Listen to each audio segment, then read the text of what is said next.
한 주간 발생한 뉴스를 재정리해보는 시간입니다. 지난 한 주 동안 주요 이슈는 뭐가 있었는지 이성원 뉴스민 기자를 통해서 이야기 나눠보겠습니다. 화상으로 연결해봅니다. 안녕하십니까? 네, 안녕하십니까. 뉴스민 이성원 기자입니다. 우선 지난 한 주 동안 발생한 주요 이슈부터 종합해 주시죠. 네, 첫 번째로 더불어민주당 이재명 대통령 후보가 주말 새 대구와 경북을 다녀갔다는 소식 전해드리고요. 다음은 코로나19 방역방해 혐의로 재판을 받고 있는 신천지 대구교회 관계자들 소식 살펴봅니다. 끝으로 경산 청소노동자 일부가 파업했다는 뉴스 짚어봅니다. 네, 주말 사이에 이재명 후보가 대구와 경북을 다녀갔는데 논란될 발언들이 좀 있었죠.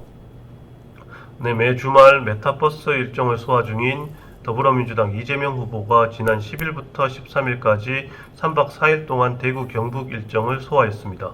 이 후보는 고향 안동을 포함해 의성, 봉화 등 경북 14개 시군과 대구를 방문해서 고향 도시민들의 지지를 호소했습니다. 이 후보는 이번 대구 경북 메타버스 일정 동안 보수층 표심 잡기를 위한 발언을 쏟아냈습니다. 가장 눈길을 끈 발언은 단연 전두환도 공과가 있다는 발언이었습니다. 이 후보는 11일 칠곡 다부동 전적기념관을 방문한 자리에서 대구 경북이 낳은 평가는 갈리지만 매우 눈에 띄는 정치인이 있다 박정희다. 정치인은 공과가 공존한다면서 곧이어 전두환도 공과가 공존한다고 말했습니다. 이 후보는 전시가 3조 호황을 활용해 경제를 운용한 건 성과라고 평가했습니다. 민주당 대구시당이 대선 선대위를 꾸렸는데 인선안을 놓고 내홍을 겪고 있습니다. 어떤 내용인가요? 네, 지난 8일 민주당 대구시당은 선거대책위원장급 인사를 공개했는데요.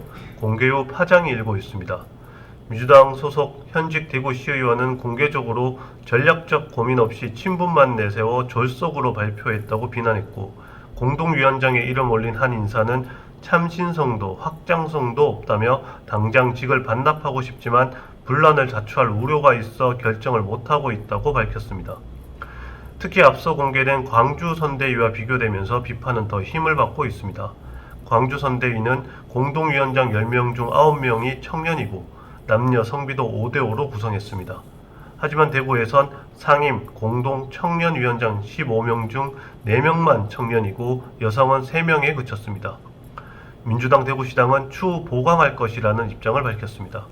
네, 또 코로나19 방역 방해 혐의로 재판에 넘겨진 신천지 대구교회 관계자들의 항소심 판결이 내년에 나온다고요? 네, 방역 방해 혐의로 재판에 넘겨져 1심에서 무죄를 선고받은 신천지 대구교회 집화장을 비롯한 8명에 대한 항소심 판결이 내년 1월로 예정됐습니다. 지난 8일 항소심 결심 재판에서 검찰은 원심의 구형대로 기소된 8명에게 모두 징역형을 내려달라고 요청했습니다. 항소심 재판의 쟁점은 대구시의 교인 명단 제출 요구가 감염병 예방법상 역학조사에 해당하는지, 이에 따라 처벌할 수 있는지 여부입니다. 신천지 대구교회 집화장은 이날 최후 진술을 통해 방역당국의 모든 요구에 충실히 응했다며 4,000명 넘는 성도가 혈장 공여에도 참여했다, 성도들에게 감사드린다고 말했습니다. 끝으로 경산시 청소노동자 일부가 파업에 들어갔다고요? 네, 경산시 쓰레기 수거 위탁업체 소속 노동자 일부가 지난 6일부터 정규직 전환 논의 과정이 졸속이었다면서 재논의를 요구하며 파업에 나섰습니다. 이들은 직접 노무비 전액 지급, 용역근로자 보호지침 준수, 정규직 전환을 요구하고 있습니다. 경산시는 쓰레기 수거 업무를 5개 업체에 권역을 나눠 맡기고 있는데 이번에 파업에 들어간 노동자는 서부 이동, 진량읍, 용성면을 담당하고 있습니다.